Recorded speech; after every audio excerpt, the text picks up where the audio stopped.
American Nightmare Becoming Cody Rhodes is the Cody Rhodes documentary that is available now on Peacock.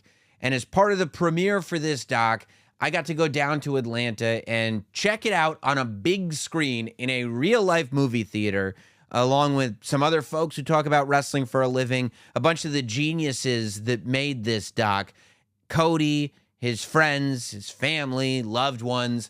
And after we all got to see the doc for the first time, I got to have a conversation with Cody in front of the audience about the making of the movie, some of the stories that are told throughout the doc, and a lot more. And I thought that now that you've seen the documentary, it would be cool to share that Q&A session with you. So here it is, my conversation with Cody Rhodes directly after the premiere of American Nightmare Becoming Cody Rhodes, available now on Peacock.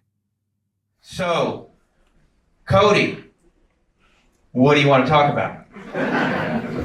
I mean, that story, the story's not over, but that story that we just all got to witness, especially on a screen this big in front of so many of the people that you love and that love you, what was it like, as many times as you've seen this in the process, to experience this tonight? Getting to watch it and having seen multiple cuts of it, I can say though honestly, watching it is very motivating. When you get to the end of this documentary, it just kind of makes me want to run through a brick wall, and it makes me think about, I'd love there to be a part 2 of this documentary. Yeah, I think a lot of people are going to feel the same way. Let's talk about the aesthetic here a little bit. First of all, is this an original jacket that we destroyed for the making of it? Did we make a new one, apocalyptic version? Yeah, we did. She's here tonight. Where is Sandra here? Sandra Gray? Sandra Gray, round of applause for Sandra Gray, right? Sandra's pretty much responsible for every cool outfit you see in sports entertainment or pro wrestling. And she recently retired, but then I feel like you didn't retire. I feel like you're still making things. And she has a lot of calling cards and certain things that are very specific. But Sandra made it, the original coat Sandra made, and then it was a cool collaboration because Surratt, who works backstage at WWE, who makes some of the most amazing stuff as well, was able to just dial it up, and it was kind of sad watching it get burned and ripped up and shredded. And when you said the aesthetic, I'm sure you guys can see, but my face is super fat here. And the reason it's super fat, and they even tried, Brad, who's here from WWE Photo, probably knows this, they tried to skinny the face up a little. This is peak injury, and peak injury is peak don't give up. Like peak, I'll start the diet tomorrow. Zaxby's today.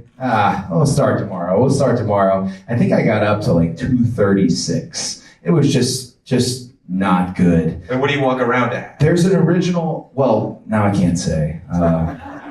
At the Rumble, I was almost below 200 pounds. So. Wow. Yeah, I was telling Chelsea and Matt, I kept them apprised of all my status, because there came a time when I needed to get serious and dial in. But in the first few months, it's just, what are you gonna do? You're just walking around this cat, like the sling and stuff. And yeah, my face was really fat, and they interviewed me, and I'm so glad none of that interview makes it. There's a whole nother interview, not me sitting at the train tracks there. I was chunkers. So thanks for making that the poster.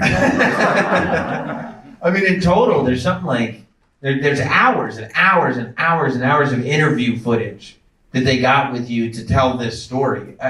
How did it feel? Did you just feel exhausted? Not that you all did it in one sitting, but after a year of telling everything, how did it feel to find out that this was a wrap?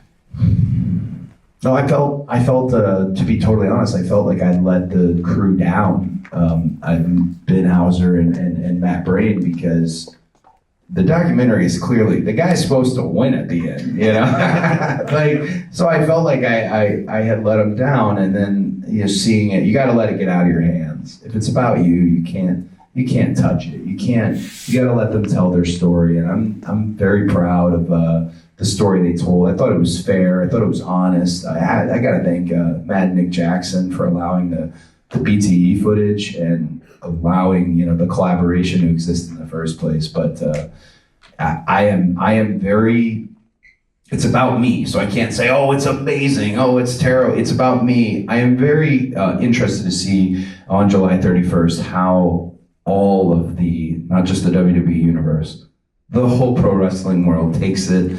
And if they enjoy it, it's all out there to see. And it was a special thing to film. And as much as I was very annoyed by their presence on a regular basis, I was annoyed more when they weren't there. When they were gone. There was no, and I kept saying, oh, you gotta come back. I'm gonna wrestle Brock. It's a cool thing. You gotta come back. I hope we can do a part 2. I really do. And if we can't, it's okay. I'm gonna make my own part 2, but I really enjoyed it. Yeah. There's a moment that I really love where you're telling the story of almost punching the writer in the face for pretending his computer was on, but it's because that guy's still a writer there. And I have a great relationship with him. And I think he doesn't know it's about him. And I also feel like, how do you not know? You were fake typing. That means that he's done it so many times. He gave me the deal. Oh, rough. But there's that moment that you said Triple H stops you and tells you that if you really want to do something, you've got to rattle some cages, which I feel like from that point on had to be something that you carried with you everywhere. I mean, because that's what you end up doing after that everywhere you go. Well, I think a lot of wrestlers and superstars, or whatever the nomenclature is, all feel sometimes helpless. We're bound to the creative. We're bound to this writer. We're bound to this. And to a degree, there's a structure that perhaps you're a part of, but we're not helpless. And I felt helpless, and then realized I'm going to have to get over that. I'm going to have to stop kind of woe is me. I'm going to have to stop complaining and actually do something. I just didn't want the thing I did to be outside. I didn't want to leave. I didn't want to be that. And being that and getting outside was the only way. It was the cages that needed to be rattled. And there's a part that's not in there. Hunter also told me that when I said, I want to punch that writer in the face, he said, well, you should. And I remember there was a brief moment of thinking about, I'm going to go do it. But it would be so, I'd be walking so slow, and does he know I'm going to punch him in the face? It wasn't like we weren't fighting in that moment. But yeah, they took that part out. Probably would have been a big HR problem. I did not punch him in the face. But. Yeah, no, probably good that you didn't, ultimately. When you look at the people that are helping tell your story in this documentary, and you look at so many people that are in your family that are still by your side, you look at your friends that are there to help tell your story, but you also look at the legends in the business that came together to talk about you. And it's not just in the context of you with your dad. Undertaker especially is talking about you. Hulk Hogan is talking about you. Even Ric Flair is talking about you. I mean, that's got to be, jarring to an extent. Well, I think it's it's definitely jarring if you have the hat on that I had on for many years, where you're just a fan. Right. And gosh, are they going to get any better than The Undertaker? Are they going to get any better than Hulk Hogan? And I have this argument with my friends all the time who wax poetic about the 1980s and the Attitude Era, and it was so amazing. But we have to get out. We were stuck in it. It was the best. And now, you guys know this. People from WWE internally know this. All my kids know this. This is currently the healthiest, most successful time for both pro wrestling and sports entertainment. And it's not 1988. It was amazing. It was awesome. But I would like those guys to mark out for us. We've been marking out for them for long enough, and we honor them long enough. Half the moves I do are other people's shit.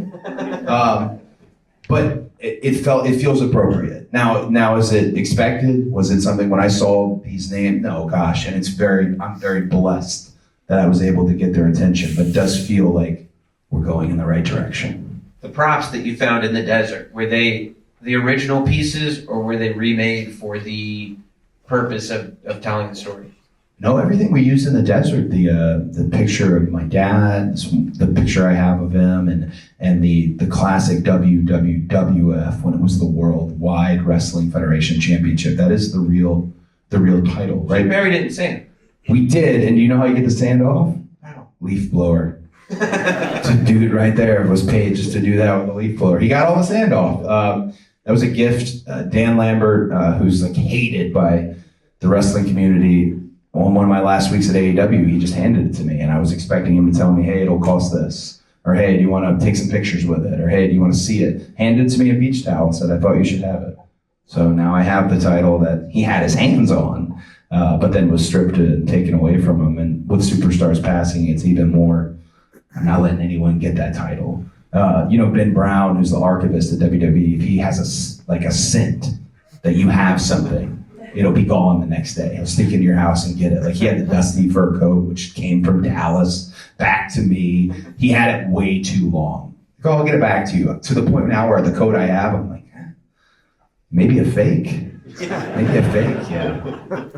What do you hope, especially the third act in this that goes through your first year back in WWE from WrestleMania to WrestleMania? After seeing this, what do you hope fans leave with? I would hope they have more of an understanding.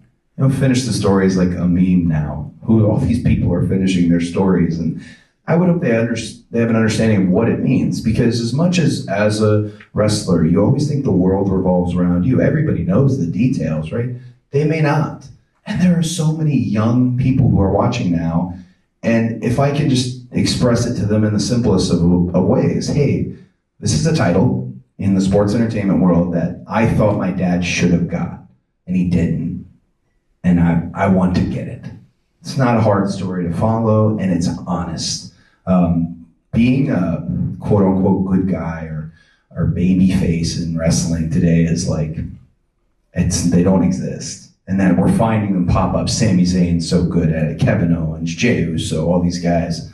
But I think the only way you can even remotely attempt it is if you're being honest with them.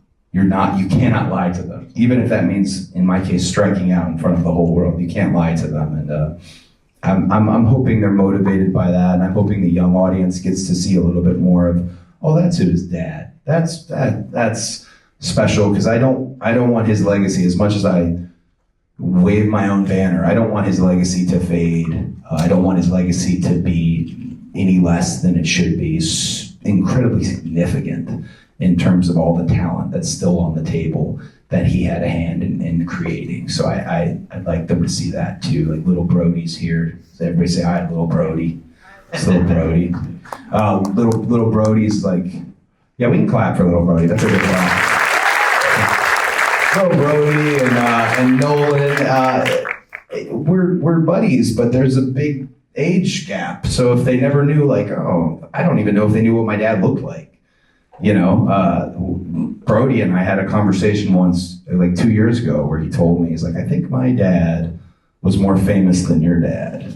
And it was like a fun, beautiful moment. And I thought, yeah, it's all in how you look at it. But now, like, just to have everyone see that experience, and it's fun to see Georgia and see Lassiter and this place that was so sincere and real to me. So I'm more than anything I've gone on about your question, but I'd like the young audience to understand what they're seeing and just know it's honest.